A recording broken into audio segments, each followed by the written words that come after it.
वज़ीर-ए-आज़म शहबाज शरीफ की ज़ेर सदारत वफाकी काबीना का इजलास आज होगा। 27वीं आईनी तरमीम के बिल में शामिल नई तरामीम की मंजूरी ली जाएगी।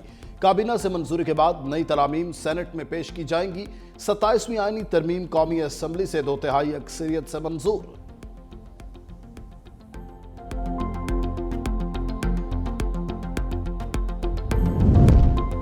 श्रीलंकन क्रिकेट बोर्ड का दौरा पाकिस्तान जारी रखने का ऐलान। एलामिया के मुताबिक पाकिस्तान क्रिकेट बोर्ड ने फुल प्रूफ सिक्योरिटी की जमानत दी। खिलाड़ियों की सिक्योरिटी और फलाह को अव्वलीन तरजीह दी जा रही है। जो खिलाड़ी वतन वापस आना चाहे उसे रोका नहीं जाएगा। किसी भी खिलाड़ी या स्टाफ रुकन के वापस जाने की सूरत में फौरी मुतबादिल भेजे जाएंगे। श्रीलंकन क्रिकेट टीम के तमाम खिलाड़ी पाकिस्तान में रुकने पर रजामंद।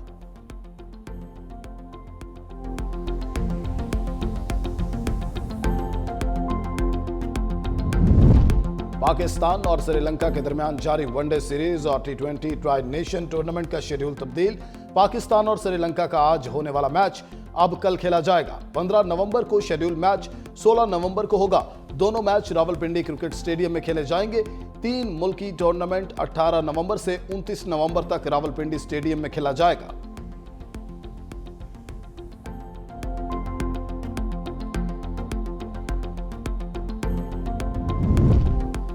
और जिम्बाब्वे क्रिकेट टीम 3 मुल्की T20 सीरीज के लिए इस्लामाबाद पहुंच गई। टीम को श्रीलंका की तरह स्टेट गेस्ट का दर्जा दिया गया। खिलाड़ियों को फुल प्रूफ सिक्योरिटी इंतजामात के साथ होटल पहुंचाया गया। क्रिकेटर सिकंदर रजा ने अपने सफर की तस्वीर शेयर करते हुए मदाहों को पैगाम दिया। सी यू सून पाकिस्तान इंशाल्लाह।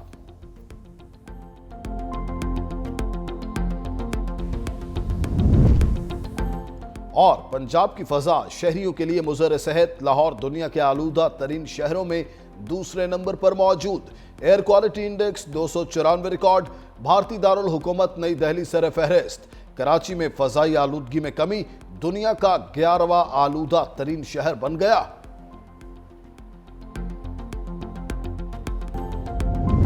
हमारी हुकूमत आई तो तरामीम वापस लेंगे। बैरिस्टर गौहर का ऐलान। मीडिया से गुफ्तगू में कहा, ऐवान में बैठकर फैसले ज़ाती मफाद में नहीं किए जाते।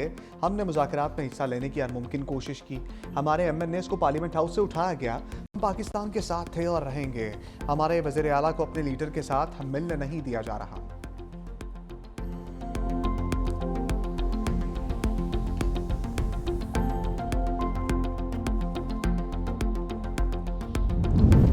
वफाकी काबीना का इजलास मौखर। वज़ीर-ए-आज़म शहबाज शरीफ की ज़ेर सदारत वफाकी काबीना का इजलास आज होगा।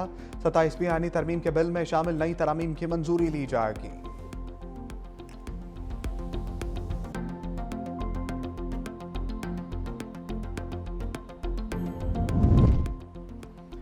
खैबर पख्तूनख्वा में अमन को एक और मौका। सूबाई असम्बली में सियासी जमातों का अमन जरगा। एलामिया के मुताबिक पाक अफगान खारजा पॉलिसी में वफाक सूबे से मुशावरत करे। गवर्नर फैसल करीम कुंडी ने खिताब में कहा, हमारी बदकिस्मती है हमारे पड़ोस में अफगानिस्तान मौजूद है। अफगानिस्तान में छोड़ा असलहा पाकिस्तान के खिलाफ इस्तेमाल हो रहा है। वफाक सूबाई हुकूमत और सिक्योरिटी फोर्सेस को मिलकर काम करना होगा, वरना तरक्की नहीं हो सकती। हमें अपनी समत को ठीक करना होगा। वज़ीर आला सोहेल आफरीदी ने कहा, दहशतगर्दी का खात्मा करना है तो बंद कमरों से निकल कर फैसले करने होंगे। अमन तब कायम होगा जब दहशतगर्दी का खात्मा होगा। असद कैसर ने कहा, पाकिस्तान अफगानिस्तान अफाम तफहीम से मामलात सुलझाएं। धमकी और इल्ज़ाम तराशी से गुरेज करना चाहिए। 40 सालों से हमें सिर्फ दहशतगर्दी और बंदूक, खुदकुश और धमाके ही मिले हैं। मौलाना अताउर रहमान बोले, हमेशा हमने अमन के लिए किरदार अदा किया। खैबर पख्तूनख्वा के साथ सिंध और पंजाब का अमन भी जुड़ा है।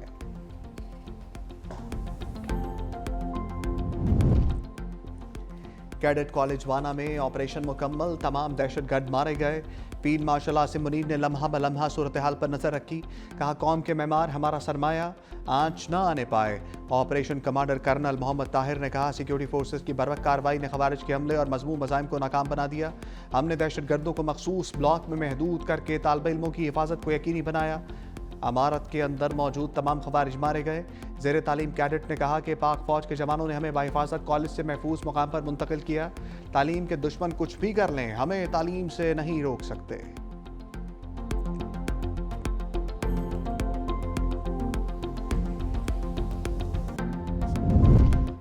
वाना में दहशतगर्दों ने APS की तरह का प्लान बनाया था। वज़ीर दिफा ख्वाजा आसिफ कहते हैं, तमाम दहशतगर्द मारे गए, कोई जानी नुकसान नहीं हुआ। हमारी बहादुर अफवाज की बेहतर हिकमत अमली के बायस मंसूबा नाकाम बना।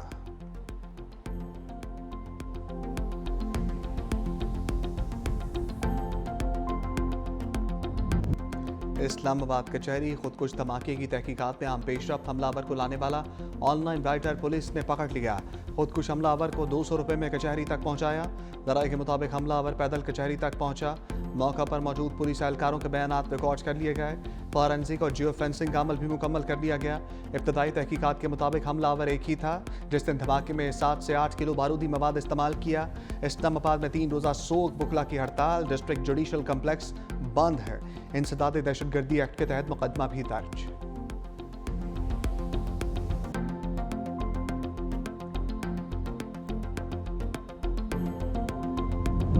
सुप्रीम कोर्ट या हाई कोर्ट से मुशावरत के बगैर जजेस की तकर्री, ट्रांसफर या बरतरफी गैर कानूनी तस्वुर होगी। जजेस तकर्री पर इस्लामाबाद हाई कोर्ट का बड़ा फैसला। तकर्री के लिए एग्जेक्टिव की अदलिया से मुशावरत लाजमी करार। जस्टिस बाबर सत्तार का 73 सफ़ात पर मुश्तमिल तफसीली फैसला जारी।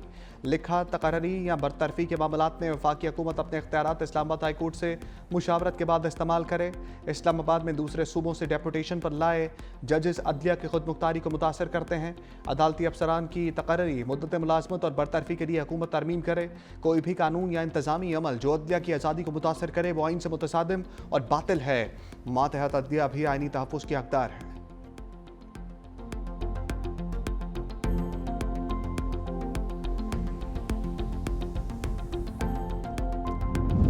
मुआशी, माहौलियाती और सिक्योरिटी चैलेंजेस मुश्तरका कोशिशों से हल किए जा सकते हैं।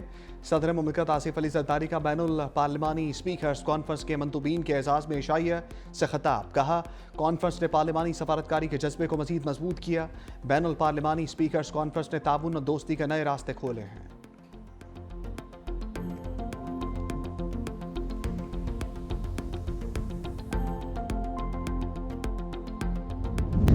इसराइली फ़ौज की गजा में जंगबंदी की खिलाफ वर्जियाँ, मज़ीद 3 फ़लस्तीनी शहीद। गजा में क्लिनिक के मलबे से 35 नाकाबिल शनाख्त लाशें बरामद। गजा में जारी 2 साला जंग में शहीद फ़लस्तीनियों की तादाद 69,182 हो गई। इसराइली अफवाज का पनागुज़ीन कैंप में मुकीम एक खातून पर भी तशद्दुद।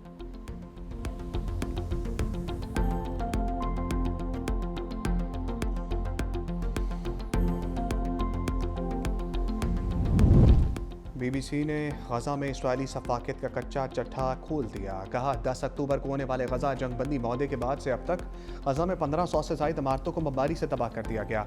8 नवंबर को सैटेलाइट से ली गई तस्वीर में इमारतों को ज़मीन बोस देखा जा सकता है।